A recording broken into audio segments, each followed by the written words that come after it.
Yo, what's going on, snipers, and welcome back to our Houston Sharpshooters Draft to Glory franchise mode here in NHL 22. So in last episode, we took on the Nashville Predators in the third round of the playoffs, and unfortunately, we couldn't win and get ourselves back to that Stanley Cup Finals, but it was a pretty solid effort from the team for the most part. We just could not get past the Nashville Predators, and then they went on to win the Stanley Cup, but it was kind of a surprise how good the team did in the playoffs, considering we didn't have the best season, I would say. But as you can see, these were like our point totals. I was a little bit not sold on Gene Thornton's play in the playoffs with 3 goals in 18 games. We pay him to score goals, and he really didn't do that.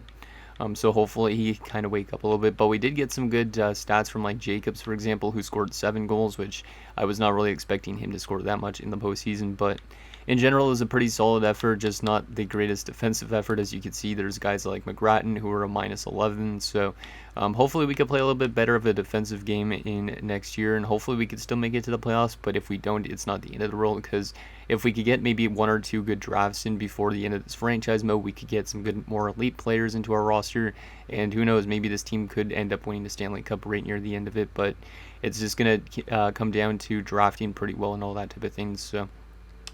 But anyways, we are up here at the offseason. We're probably going to be drafting a specific player just because of the fact he looks like he's going to be NHL ready. And yeah, our team basically needs more forward help because we do not have the greatest depth on our roster. So just adding more forwards makes sense for our team. Because as you can see right now, we have a decent center core, I'd say. But then you got guys like Duclair, Lucic, Sidor, who aren't really NHL caliber players. And then defensively, you can see that we're still really good. It depends if we could actually re-sign Hedman. I hope that we can, but he might demand a lot of money. McGrattan's definitely coming back, but then you got guys like Umberger who could be in the lineup still full-time. Morgan Griffin, who I mentioned had over 100 points in the AHL in his first year. He played a couple games in the playoffs, and he was not too bad either. 1 goal in 2 games. He's going to be a regular roster player this year and get a ton of power play time. So I'm hoping that he could drive the offense, just because that 99 offensive awareness and that 99 passing should come into effect. He's also got really good shooting, and I believe, yeah, he's a good skater as well. So he should be able to help us out a lot offensively. And that's exactly what we kind of need in a sense. So, yeah, we do have a decent amount of defensemen if we do end up losing Hedman and whatnot. But I just hope that our team could still keep up the defensive play that we've had. And then also we have both these goaltenders. Benson's probably going to be pretty expensive, so there is a chance we could lose him.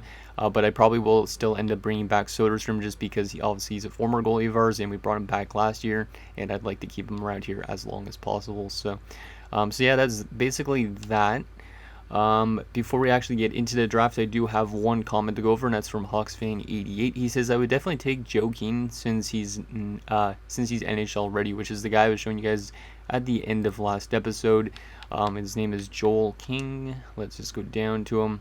He's supposed to go like 33rd overall, but he's like a top 6 forward, and he's NHL ready, so I'm guessing he's like a 76 overall or something around there. But he's definitely going to help us out. As you can see, a left winger, 2-way forward. You go to these statistics, he looks like he's going to be a good shooter. He's got good puck skills potentially too. Senses are where the lowest point is, and same with skating. But all around, he's just really a solid player. He's got good physicalness too, and he's got good defense potentially. And then, yeah, it says he has no weakness. Basically, his puck protection is probably one of his strengths, and same with one-on-one skill, and maybe even magic hands. So this guy might be a very good deker. But yeah, he's NHL ready, and I'm excited to see what he is when we draft him, because more likely we should be able to get him, unless for some reason an AI team decides to take him a little bit early, but we should be able to, no problem. So anyways, let's get into this draft and racing stage and the entire offseason, and yeah, see if we can maintain this team together to an extent going into next season, because I want to be still winning the Stanley Cup, but if we end up losing somebody significant, it might give us a step back, which means maybe a better chance of getting a good pick in future years. I don't know. But we still have a decent amount of seasons left of this franchise mode, I think, but it just comes down to executing a Stanley Cup win now in the playoffs when we get the chance. Okay, so we're drafting 30th overall, so we might as well just go through the top 5 and see who goes where, and then we will sim up to our picks. So Boston at number 1. They're going to take Nuinen, who is an 84 sniper, medium elite. Pretty good pickup for them. He has no X factors, though, which is kind of interesting. But yeah, very good shooter. This guy should win some Richards down the road. So yeah, there is Numanen. Arizona at number 2 is going to take Drummond, who is a center two-way forward, 81 overall. He does have some X factors, tape to tape, in reverse, elite edges, and yoink. So pretty good pickup there for the Arizona Coyotes. Vancouver at number 3 is going to take Gauthier Leduc, who's a left wing two-way forward, and he has no X factors, which is kind of weird. So this top 5 is not very X factor heavy, so far at least. But yeah, it should help them out defensively, it looks like. And then San Jose at number 4 is going to take Nieminen, who is an 80 overall two-way forward. So there's another two-way forward with no X factors, which is kind of weird. So yeah, there's a lot of two-way forwards in this top 5, and a lot of guys with no X factors. And in Seattle at number 5 is going to take Alex Matthews, who does have a lot of X factors. Puck on a string is his main one. It's tricky, quick draw, wheels, and tape to tape. And there's his stats just in case you guys want to keep a note of those type of things. So there you go. That is your top 5 for this year's draft. Let's sum up to our pick at number 30. And yeah, we should be able to get King here with our pick, right? Yep, that's good. Because like I don't want Uzdor for Foy because they're just top 9s. But yeah, King is ready to be in the NHL, so it should be interesting to see how good he is. I'm assuming he's probably going to be like a 76 or something like that, considering that's kind of NHL ready. And yeah, we might have to make a decision if we want to play him on our 4th line or if we want to play him in the AHL for a year, because maybe the AHL would help him out as well. But I think I might rush him to the NHL just because it will help out our team a lot faster, and maybe he'll get some good statistical growth and grow quite quickly. So yeah, Joel King, welcome to the team. He is a 76 two-way forward, medium top 6, and he does have 2 X factors. Stick him up, which is a good defensive stick, and no contest for great puck battling. So he's a very good defensive forward, as we kind of expected with him being a two-way forward. But you can see there is his attributes. His shooting is pretty solid, 83s across the board. A lot of 82s as well across the board. Good skating, and yeah, his physicality is not bad. It's not the worst, but it's not the greatest either. But yeah, all around just a very solid player, so I am very excited to see what he could do in our lineup potentially next season. Let's send him up to our next pick in the 2nd round, see what we could get here. Might have to go with the low top 6 at this point, just because it's another guaranteed, maybe good guy. He's got good shooting, no weakness, 3 years out. Yeah, I think we got to go with the low top 6 here, unless I pinned any low leads, which I did not. So yeah, we're going to go with the low top 6. Because that guy could crack our lineup at some point. I have seen low top 6s develop before. So welcome to the team, Eric Hull. And I also like to draft from the US in a sense, just so they could play in the AHL right away. So 63 overall, low top 6, not bad. No X factors. There's his attributes. Yeah, his shooting's pretty good. All around a decent player, I'd say, but he's going to take a time to develop. But at least we got some more forward help for the future. Our next pick, we got some potential top 9s here with Noah Ballard. Weakness and character, though, I don't really like that. What about Jim Phillips? Potentially a good player, no weakness, 3 years out, 17 years of age. You know what, we're going to go with Jim Phillips here, even though he is from the WHL. We're going to take him, see how good he is. And he is a low top 6 as well, 63 overall, power forward, not bad. I will definitely take that, so very similar to our last pick. Good shooting, and yeah, somebody that's probably going to take a while to develop, but at the same stage, it's pretty good. It could help us out in a few years if they develop right, so hopefully that is the case. 4th round now, we could go with a fringe starter goalie. Christopher Renkowitz from the NLA. Might have X factors, looks like a pretty good overall out of the gate, if those are accurate, which it should be. Yeah, you know what, we're going to go with Renkowitz here. Yeah, we're going to go with Renkowitz for sure. And he is a 60 overall fringe starter, so apparently that was not that great, but still 60 overall at 17 is not really that bad. He could develop into being a backup goalie or even a starter. I actually wanted to quickly check because I believe there was a goalie that was supposed to go in the top 10. I want to see how good he was. Was he a franchise level goalie? No, he's a high elite 69 overall goalie. Wow. That might be the highest overall I've seen a goalie out of the draft. And the highest potential as well, because I haven't seen much franchise goalies. 69 overall, and he's got a ton of X factors as well. Wait, why does the goalie have tip jar? Oh, I know that is one for them. Okay, I thought that at first was something for forwards were tipping, but then again, I just forgot about that. But yeah, this guy's got a lot of X factors. So Chicago's got themselves a very good goaltender, but he's probably going to end up blowing into the playoffs just because overall really does not matter when it comes to goaltending, but still, that's a really nice goaltender there. So is it the 4th round now? No, it's the 5th round. Okay. Are we at our pick yet? Sim to pick. Wait, actually, are we at our pick? No, we aren't. Okay, let's go to Sim to user pick. Okay, so a 5th round pick here. What do we want to take? Maybe Noel Seltsev. 5 years out, though, yeah. Jonas Houston. Okay, this guy looks actually decent all around, maybe. In 2-year ETA at 19. I'm going to take this guy. Why not? Could help us out in terms of defense. 67 overall, low top 6, so pretty solid overall, I would say. Is he going to make the NHL? Depends on how he develops, but it could be a solid defensive find for us, especially overall-wise. That's a pretty good overall. Round 6, what do we got here? Not really a whole lot, so we might have to try and find ourselves some diamonds in the rough. Do we got any guaranteed low elites around the stage? And doesn't say anything. There is a guaranteed top 9, but he's supposed to go outside of the main 200 and whatever picks, so I don't really trust that. Let's see what we got here. I might as well just go with Wheeler.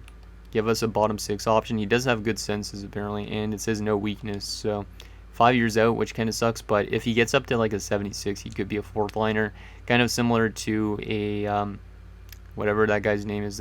It's drawing a blank for some reason. Yeah, the guy on our 4th line that's been with us for a long time. Don't know why I can't remember, but anyways, Wheeler is a 55, bottom 6 forward. There's his stats. Very good offensive awareness, yeah, 88. That's kind of funny. So maybe he does similarly good because of that offensive awareness, but you never know. And our final pick of this year's draft, and then we'll get into the re-sign stage and free agency. And well, we won't sign any free agents unless there's former players of ours. So basically, then Brandon Byers. That's a cool name. 4 years out, 20 years of age. Walter Winkler. That's also a cool name. Don't know really much about that guy probably though. Frank Ambuel. I honestly don't know what we want to go with at this stage because a lot of unknowns. So I think I'll probably just end up going with Byers here, even though he's 20 years old. I don't know too much about the rest of the draft class. So welcome to the team, Brandon Byers. He is also a bottom 6, but a better overall. Not bad. There's his stats. Probably not going to make it to the NHL, but you really never know at this stage. So there is our draft. I think that was a pretty successful one with the addition of King, Hull, Phillips, the 2 low top 6s, and then Rankowitz is also a pretty solid pick, I'd say. Houston could be something decent on defense depending on his development and all that type of thing. So there is our draft. And now it's time to get into the re-sign stage, which this is going to be the toughest part because I do not know how much cap space we got. Also, I apologize if you could hear lawnmowers in the background. They are pretty damn loud in the morning for some reason. So we will try and re-sign our AHL associate coach because why not? And we'll re-sign our scouts as well. And then, yeah, hopefully we could get mostly everybody back on our roster. But if we end up losing somebody, so be it. But hopefully we could just mostly keep the team the same. Okay, so there is that. I'm trying to talk over lawnmowers, so I don't know how loud the lawnmower is in the background. But I apologize if it is very loud. I don't know why they have to come out early in the mornings. So let's get to this re-sign stage. And we only have 37 million in cap space. Damn, we might end up losing... yeah, we're probably going to end up losing Hedman. I want to keep the rest of these UFAs almost, but I don't know if I will be able to right away. I might have to write down their names and re-sign them later. But we are going to qualify all our RFAs because we should be able to get most of these guys down to dirt cheap. Jacobs is probably going to be the one that gets the most expensive just because of the fact... Yeah, he wants 3.5 actually for 3 years. That's not bad, but then he'd be a UFA at the end of it, which I don't really like. So, yeah, we're just going to qualify all of our RFAs. Because that way at least we could keep most of their rights. Unless they get qualified by other teams. Goalie wise, we'll also qualify Galvin. And then we'll go over here to our UFAs now. What is Soderstrom demanding? 295, that's not bad. I'll try and give him it for 1 year.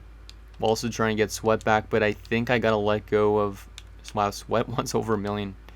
We'll sign Richmond to his ELC because he's a fringe starter. But Benson's probably gone. Yeah, I can't justify spending 6.9 on him. Because it doesn't really matter how good your goalies are. 6.9 is way too much for a goalie. You don't want to spend anything above like 5 million on a goalie. So yeah, Benson's gone for now. But at some stage, if he's in free agency again, we might bring him back. So I will re-sign Sweat. So Sweat will probably be our backup to Soderstrom. So we might be a little bit weaker goalie-wise next year. But it is what it is. And yeah, we'll just give Sweat what he wants because we need a backup regardless. Okay, so now we get into the important players. Well, the forward core. So Hedman's going to be the most expensive. I hope I could kind of afford him. $8 million, so that's a lot of money. This guy's kind of a good player, but at the same time, he's very inconsistent. He's been kind of disappointing for where we drafted him, because we drafted him 4th overall. And you could kind of see that he's had some 40-point seasons, but he's just been kind of inconsistent. His defensive play in the playoffs as well is actually pretty good, but his offensive stats in the playoffs are worse, I feel like, than the regular season. But he did have a good playoffs recently. Is he worth it? I could maybe try and bring him back on a 1-year deal, depending on what the rest of these guys want. So what is Forrester wanting? 4.6. Wow. Well, I mean, I have to kind of pay him like that because he's probably going to be still in our top 6 this year. So I'm going to give him a little bit more than he's demanding. 1 year at 4.55. I need to keep Forrester around, even though he's 33. Ernest Petan, 28 years of age, wants $6 million. Oh my god. For 48 points, is that worth it? Probably. I mean, I got to keep most of this team together if I want to win. And then the rest of these guys I need to try and sign as well. But Schutz wants 2.825. And was he in our roster full time last year? He was. Yeah, he was actually. He's not bad. But he's demanding a big price for a 78. What about a Finisenkov? That's relatively cheap. I could afford that for 1 year. Same with Lucic if he wants not that much. Yeah, these $1 million contracts I'll be able to re-sign pretty easily. Sidor wants 2. That's pretty expensive for a 4th liner. Yeah, I might wait on Sidor. So I'll have to write down his name. Bengtsson probably wants a 2-way deal. No, he wants $1.7 million. Yeah, I might have to write down Benson's name as well, or Bengtsson, or whatever you pronounce it as. Cole's going to get signed to his ELC, might be in the NHL soon, depending on where we play him. I'll try and re-sign Teal if he's cheap, which he's not really. He wasn't on our NHL roster, right? Nope. Okay, so some of these guys that are playing in the AHL, I'm going to have to write down their names because they're all trying to get paid over $1 million, which is ridiculous. I hate how that works in Draft to Glory. We're also going to sign Klein to his ELC. Vitali to his ELC. A lot of 70+ overalls are good to have in our system. So some of these guys can actually be let go of. What about Griffith? Yeah, ELC might as well, because we need to keep as much prospects as possible. Langweeder, 65 at 20 is not bad. Don't know if he's going to make it though. I could replace a lot of our guys that we just literally... I could, but we do have the contract space to sign these guys, so might as well, because we just need to get ourselves a lot of prospects in the system, and eventually some of them will make it. So there is that. Let me take a quick look at who we do not have signed still. I might be able to still sign Hedman for a 1-year deal, but right now I'm not sure about paying $6 million to Petan, and I might be able to. Might be able to justify 1 year at 6. We'll see if he'll sign that. And then yeah, Schutz is probably gone, Sidor as well. But there's a chance that they could be there still at the start of next season and we could sign them up. So, but yeah, let's write down some names on who we're letting go of. So then if they're still there in free agency, we can sign them. Okay, so I wrote down those names. So let's advance today and see if we get the guys we offered contracts to. And hopefully most of them accept right away. Most of them probably would, I would assume, even though they don't want extensions. We'll just go through this quickly and we'll see if a lot of those accepted, which... I think most of the UFAs did, which is good. Didn't they? Or no? And maybe it was the goalies that rejected. Yeah, it was Soderstrom that rejected. Wait, did Richmond reject his ELC? Because I thought I offered him his ELC. Because if he rejected, that would be quite controversial. Soderstrom, though. We are going to give you a little bit more money. I need to keep him around because at least he's a solid goalie. But he's probably going to start dropping off soon because he's already 32. Which is unfortunate, but we got to keep him around. I might be able to afford Benson, actually. I don't know. But I don't know if I want to pay him $6 million because he was the worst of the two goalies almost in the sense. So I don't know if we should keep him around or what. Hedman, I do want to try and get him back though on a 1-year deal if we can. Let's try the 1-year 8.65 deal. See if he'll accept that. That's a lot of our cap space left, but we should be able to afford all our RFAs and whatnot, so it's not the end of the world, and we're not bringing back Benson yet, so let's advance today, see if we get those guys to accept. I think somebody else rejected. That was Richmond again. Why is he rejecting his ELC? I've never had a player reject their ELC before. Let's give him a little bit more money on his ELC. But I don't know why he's rejecting. Do I have too much goalies in my system or something? That are under contract? No, it doesn't look like it. I don't know why he's rejecting. Have you guys ever had a rookie goaltender that has never played an NHL game reject? Let's advance again. You do not have enough budget to sign me. What is that? Oh, that's for the scouts. Okay, I was wondering what that was. What? Your roster is full with no room for me? Are you kidding me? Do I actually have too much goaltenders signed? Maybe it's thinking Benson. I should just let go of Benson and then I should be able to re-sign him. Oh, it's because Galvin's also qualified. Okay.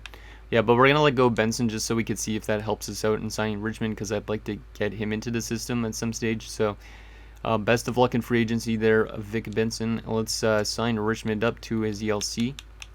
And we will give him the full max two-way deal that we could give him. We can't give him any more than that, so if you're going to reject that as well, I'm going to be kind of surprised. But yeah, hopefully we could get like Schutz and Sador back in free agency. Like hopefully they drop their asking prices quite a bit, but that is what it is. So let's advance and see if we get Richmond. There we go. Now we got him since we let go of Benson. That's good. So there is that, and all our RFAs are all qualified, so that's good. We have 14 million, which should be enough to hypothetically afford most of the bigger guys, which is good. And then hopefully a lot of the AHL guys just sign two-way deals, so we should be pretty much good to go. So yeah, if these guys are still in free agency at the start of the season, then we'll sign some of them up just to give us a better roster. But our team is definitely going to take a little bit of a hit, but I think it's good that we got Hedman back for one more year just to keep that defensive core afloat, so to speak. So let's send him to free agency, and let's then we will just take a look and see if there's any other former players out there out of curiosity right now. But obviously I don't want to spend right now because they're probably going to be demanding too much money. So, but any former players out there out of curiosity just for now that are big names that we haven't seen in quite a while? Doesn't really look like it yet. Oh, Yip is back in free agency. That's kind of nice, but he's trying to get over $7 million. Damn. That would be a payday for him. Any other former players in free agency as of yet? Does not look like it there. But yeah, hopefully we could find some more former players of ours to bring back to this team that have been away from us for a few years, just because that would make our roster a little bit stronger. Carter Ortiz is back in free agency. That's pretty nice, but he's trying to get 9.825. How has he been actually since he's left us? He's played 2 years with different teams, and he's been pretty solid, I would say. 67 points last year. Yeah, pretty solid.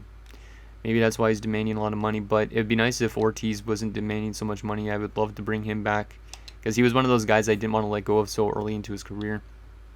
Okay, let's begin the sim up to next season, and then we'll re-sign some players in free agency that used to play with us if they're there. And hopefully all our RFAs accept their contracts, which some of them are doing right now, which is nice. We do got the cap space, more than likely to get all of them back, so Umberger accepts, Spiller accepts. We're still waiting on a couple more players. Volchenkov. Who else? Okay, let me stop this again. Jacobs has not gotten a contract yet, okay? Let's go to the contract, see what we could do with Mr. Jacobs, because he is the most important RFA, I'd say. Him and McGrattan. Yeah, I might as well just give them what they're demanding right now at this stage. Yeah, especially Jacobs, he's really cheap. So, there you go. McGrattan's still a little bit expensive, but he is young. I would love to get him to like a good year deal, because I feel like he should still grow a little bit more, but I don't want to do that. So, let's just give him a 1 year deal at exactly what he's demanding. That'll drop us down to like 9 million in cap space. So, if there is any big name free agents that used to play with us then we could bring them back in. So, but I doubt there's going to be any big names at the beginning of the year. There's probably going to be some guys that are like 78 and below. So I'm hoping that Schutz is there though. But if Schutz is not, at least Griffin's taking over his roster spot or something like that. So it's not the end of the world. Don't want to check the owner goals yet. But yeah, I don't know if this game is going to be competitive this season or what.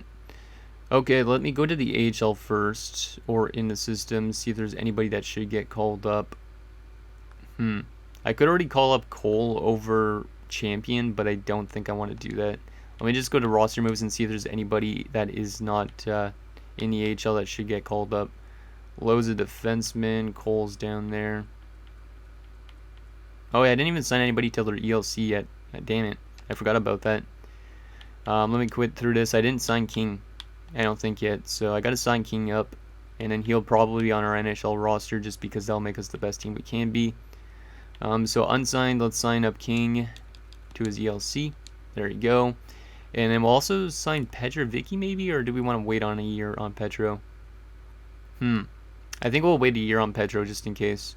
But yeah, all these other guys will just be like that for now. Vlasic's almost good enough to be a goalie for us too eventually. So yeah, we have a lot of goalies, so I shouldn't be signing all of them to ELCs, I guess. So we don't run out of roster spots, but there you go, there's that. Let's go to edit lines, and we will call up King to the roster, because I think King will be our roster player for this year, just to help us out defensively on that bottom six. So we'll call him up. And we will take Champion out of the lineup, and we'll throw King in on that spot, because King should be able to play on the right side. Jacobs, I'd like to get him into our top six if possible, because he was a good goal scorer, so I'm going to put him to the top line. Scuderi was really good last year, right? I'm pretty sure. Yeah, he was good last year. Batan was the worst of the three, right? Yeah. So he's going to get demoted down to the third line. And then in terms of this, I'd like to move up Pasquale because he's better overall-wise, but Radulov actually does have good offensive stats. How good is Duclair on faceoffs? Not good. How about Batan on faceoffs? He's a lot better, so we'll move Batan over there. Actually, yeah, we'll go with something like that. Maybe I want to move King up in the lineup. Yeah, I'll try King on the third line. Want to get him as much ice time as possible in a sense, but not too much. And then defensively, we look pretty good. I don't mind actually playing Goddard on the top six, because he's a low elite. But yeah, Soderstrom's dropping off. That is kind of not good. So our goaltending definitely got worse. I wouldn't mind playing... I need to play Aaron Umberger, though, as the thing on our defensive core. So I got to take Goddard out of the lineup, unfortunately. But he is somebody that I wouldn't mind getting into the NHL at some stage. So we'll do that. Oh, that gives it a minus, though. Umberger only has top six potential. I could send him back down to the AHL for a year. I don't mind doing that. So, just because of the chemistry. But yeah, these three guys are all going to get sent down to the minors. So that's Champion and Fenisenkov and Umberger. Umberger might be controversial, but I think I would rather go with the better chemistry. So let's send down those three. So it was you, and Umberger. And then we'll see if there's anybody in free agency that used to play with us just to make us a better team. But for now, I think our team looks pretty solid. It's still not the best team because it's dropping off a lot, but still. We'll take Cousins as one of our fringe starter goalies, though. Guess we'll leave some goalies scratched. Downey, 7th D potential doesn't matter. Same with Moroz, and same with Gogolov. So that's all good and good. Good and good to go. But yeah, that's our AHL roster. A lot of solid prospects down there, because Wharton's even got top 6 potential. We'll just move up some players randomly throughout the lineup a bit, just to try and give this some good chemistry. But yeah, all in all, our AHL team is looking pretty good. And yeah, I'm very excited to see what Morgan Griffin does this year. So I probably am going to pre-record next episode just because of that. But I am going to take Sedin off the power play, just because I need to get Griffin power play time, because he is in OFD, so I need him in the lineup. So let's go with that, and then we will take Sedin off this one. But Sedin's going to get a lot of penalty kill time just to make up for that. Maybe we want to swap the two of these. No, I guess that doesn't work that much. We'll just keep it the same. And then, yeah, Sedin is going to get first line PK instead of Hedman, and that is good. Perfect. But yeah, our roster looks, I'd say, pretty decent. It's not the greatest roster, obviously, but yeah, Thornton and Jaskalainen still look really good. Jacobs is solid. The second line's not terrible. It's more of a third line, I'd say, than anything. But yeah, I don't mind our team still on paper. It's just the goaltending that's a bit not great since we let go of Benson, but it's still a pretty solid team.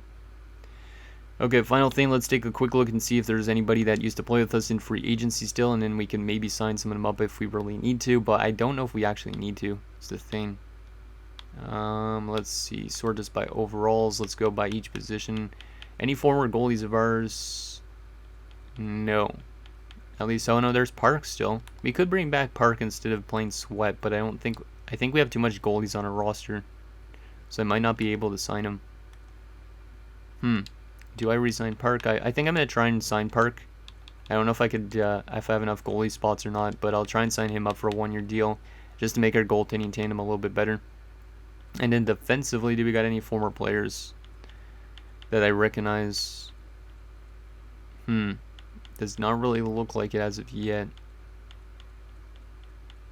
But yeah, I kind of hope this team misses the playoffs in a sense, because if we could get an elite player in, that could change up a lot of the complexion of this team, because right now we kind of keep losing players.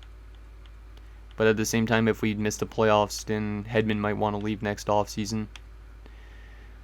Any other former players does not really look like it, which kind of sucks, but at the same time, it's alright though, because I think our team is actually trending still in a good direction in a sense. Yeah, don't see anybody there. Anybody in this side for the left wingers? Oh, Sidor's still there.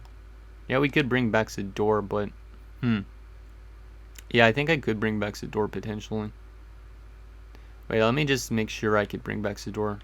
So Sidor is definitely one that I wouldn't mind bringing back. Let me just text Senders quickly, but I need to make sure Sidor could still fit onto our roster. And Tursun Bayev is even there too. Okay, so there's two 77s. Do we need them? Tursun Bayev and Sidor. Not really. They're not really much of an upgrade unless we wanted to get rid of Radulov out of the lineup, but I'm not opposed to using him because of his offensive stats, so yeah, I think I'm going to keep the roster the same. I'm not going to sign any former players of ours. I think our team looks pretty good.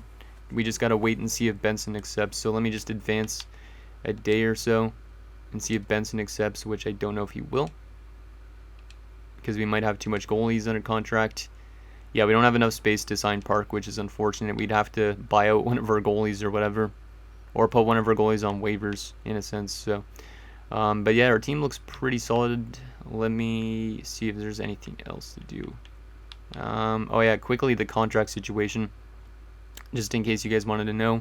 These are who is up this off season, so you can see we got a lot of our defensive core and some solid big name forwards up for renewal. Jacobs is actually a UFA, so we might want to re-sign him already, or halfway through the season, to a big contract, because if we lose him, then that's not going to be great. But there is who is up for renewal, goalie wise as well.